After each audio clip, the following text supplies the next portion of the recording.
Hi friends, कैसे हैं आप सब। आई होप सो सब बहुत बढ़िया होंगे, बहुत मज़े में होंगे। बड़ी बहू का नाम सुनते ही क्या आता है दिमाग में? रिस्पॉन्सिबिलिटी, समझदारी, सेक्रीफाइस, या फिर इसे तो भैया सब कुछ आना चाहिए। घर में जब सबसे पहले किसी लड़की की शादी होती है ना, और वो उस घर की बड़ी बहू बनती है ना, तब उसे सिर्फ एक इंसान नहीं समझा जाता, उसे एक सिस्टम समझा जाता है। जैसे घर की कोई मैनेजर हो, जैसे सब कुछ उसके कंधों पर ही हो। सुबह सबसे पहले उठना, सबका ख्याल रखना, सास का, ससुर का, देवर का, नंद का, और सबसे ज़्यादा अपने पति का। और अगर कहीं एक छोटी सी गलती हो भी जाए तो तुरंत बोल दिया जाता है, बड़ी बहू होकर तुम्हें ये भी नहीं आता। हाँ, सच में। पर कभी किसी ने उस बड़ी बहू से ये पूछा है, तुम ठीक हो? बड़ी बहू का रोल घर में बहुत बड़ा नहीं होता, पर सबसे बड़ा प्रेशर भी उसी पे होता है। रोल तो ज़्यादातर निभाना सास को चाहिए, मगर बड़ी बहू निभाती है, क्योंकि घर वाले सोचते हैं ये तो समझदार है, ये तो संभाल लेगी। लेकिन सच बताऊं, कभी कभी वो लड़की खुद टूट रही होती है। अब बात करते हैं सास और बड़ी बहू के रिश्ते की। ये रिश्ता इतना कॉम्प्लिकेटेड क्यों होता है? इतना ज़्यादा कॉम्प्लिकेटेड क्यों होता है? सास को बड़ी बहू कभी अच्छी क्यों नहीं लगती है? क्यों नहीं लगती है यार? सच थोड़ा कड़वा होता है, पर होता सच ही है। सास को लगता है मेरा बेटा मुझसे दूर हो रहा है। जिस बेटे को मैंने 25-30 साल पाला, जिसकी हर छोटी बड़ी बात मुझे पता थी, अब वो किसी और से पूछ के डिसीजन ले रहा है। ये उनके दिमाग में आने लगता है। ये जेलसी नहीं, ये डर होता है। लेकिन ये डर कभी कभी पॉजिटिवनेस में बदल जाता है। और जब बड़ी बहू थोड़ा अपना स्पेस मांगने लगती है ना, इस चीज़ को लेके, जब वो चाहती है कि उसका पति उसका भी हो, तो सास को लगता है इसने मेरे बेटे को छीन लिया है। और फिर शुरू होता है कंपैरिजन। हमने तो इतना सब सहा, तुमसे इतना भी नहीं सुना जा रहा। तुम इतनी सी बात नहीं सुन सकती हो क्या? अगर हम तुम्हें 2 बोल देंगे तो क्या आफत है? ऐसा बोला जाता है।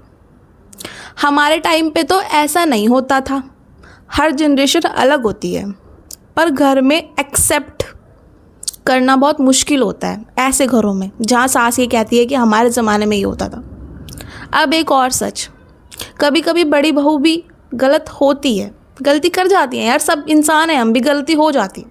कभी कभी वो सिर्फ अपना सोचती है, घर को नहीं। कभी कभी ईगो टकरा जाती है। पर सबसे ज़्यादा नुकसान तब होता है जब बीच में बेटा चुपचाप रहता है।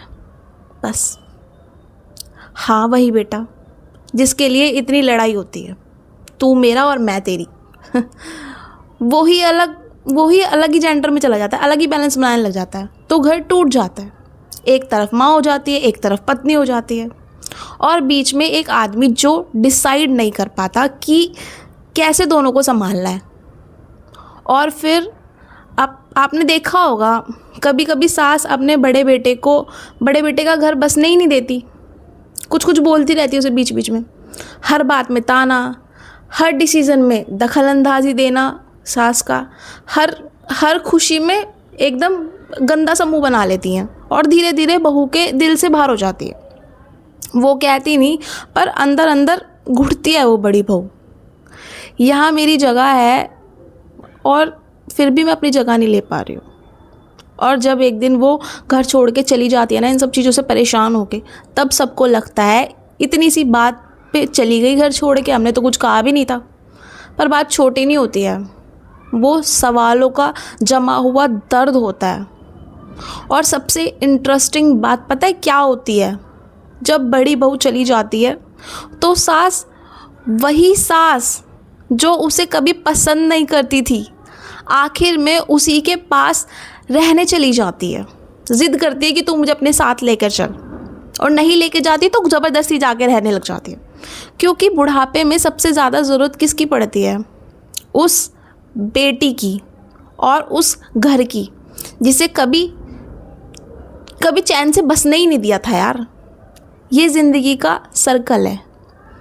कभी कभी सास को तब समझ आता है कि बहू दुश्मन नहीं थी, वो बस अपना हक मांग रही थी। और भाई उसका पति भी है, वो मांगेगी नहीं क्या?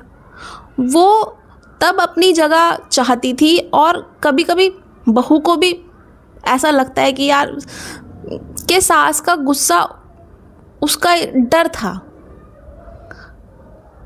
पर तब तक बहुत देर हो चुकी होती है जब तक इतनी बात दोनों को समझ आती है। सच कहूँ, घर तब बसते हैं जब कोई जीतने की कोशिश नहीं करता, जब ईगो थोड़ी साइड पे रखी जाती है, जब बेटा स्ट्रॉन्ग होकर दोनों का हाथ पकड़ता है, ना माँ का छोड़ता है, ना पत्नी को अकेला फील कराता है।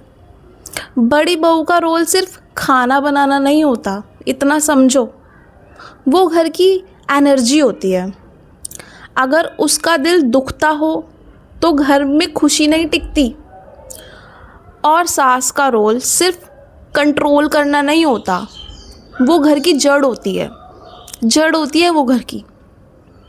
अगर जड़ में ही जलन हो तो पेड़ कैसे हरा भरा रहेगा? आप ज़रा मुझे बताना।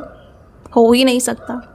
इसलिए अगर आप बड़ी बहू हो तो अपनी सेल्फ रिस्पेक्ट कभी मत छोड़ो, पर रिस्पेक्ट देना भी बंद मत करो सामने वाले को। और अगर आप सास हो तो याद रखो, आज जो बहू है कल किसी की सास बनेगी। जो आप दोगी ना उसको, वही वापस मिलेगा भी आपको रिटर्न में। आप प्यार दोगी, वो भी आपको प्यार ही करेगी। और अगर आप बेटा हो तो प्लीज़ प्लीज़ प्लीज़ प्लीज़ चुप मत रहो। न्यूट्रल रहना भी कभी कभी गलत साइड लेना ही होता है। घर बसाना सिर्फ शादी कर लेना नहीं होता, रोज़ थोड़ा झुकना पड़ता है उस घर को घर बने रहने के लिए। रोज़ थोड़ा समझना पड़ता है। और आखिर में बस इतना ही, बड़ी बहू बुरी नहीं होती भाई, सास भी हमेशा गलत नहीं होती। गलत होता है कम्युनिकेशन का गैप हो जाना, जब हम बातें करना बंद ही कर देते हैं। अगर आज भी आपके घर में ये टेंशन चल रही है ना, अभी भी अगर ये टेंशन चल रही है कहीं ना कहीं, तो एक बार बैठ के बात करो। शायद मे बी कोई तो सिंपल सा सॉल्यूशन निकल जाए।